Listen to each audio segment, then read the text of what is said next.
name's Stewart Yeaton. I'm in the 5th generation dairy farm. My grandfather moved onto this farm in 1910. We're an average sized dairy farm here. We milk just under about 110 cows. And we have 85 to 90 young stock depending on the time of year.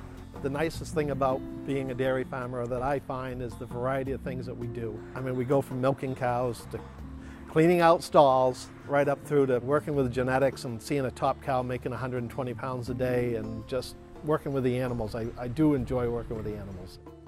We took over the business back 25 years ago from my dad. My brother and I have been working side by side for that length of time. He's pretty much in charge of the cows, the breeding, the milk production. I'm kind of the keep everything running guy. I keep in charge of the crops, make sure we're doing this and that in the fields.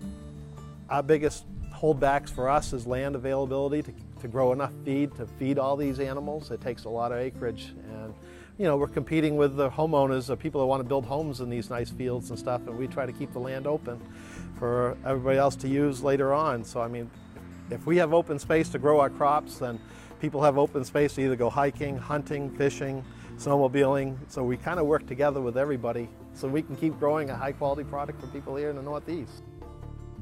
These animals here get outside during the summer and eat grass and be able to stretch their legs a little more when they're in the dry period.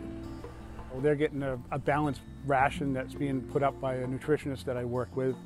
So they're being fed twice a day, probably better than most people eat. They eat approximately 65 pounds of corn per animal per day, mixed in with 25 pounds of haylage, along with 25 pounds of grain. It's all mixed in. It's a balanced diet. I mean, we want them to have all the vitamins and minerals to produce a high quality product, so the people, the consumers, get that same high quality product back to them. The milk is not going too far. Sometimes it's going out of the state, maybe into Maine, Massachusetts. Right now I believe it's going into Concord. It's being bottled and processed there and sent right to the consumers. We're trying to keep our milk right here in New England.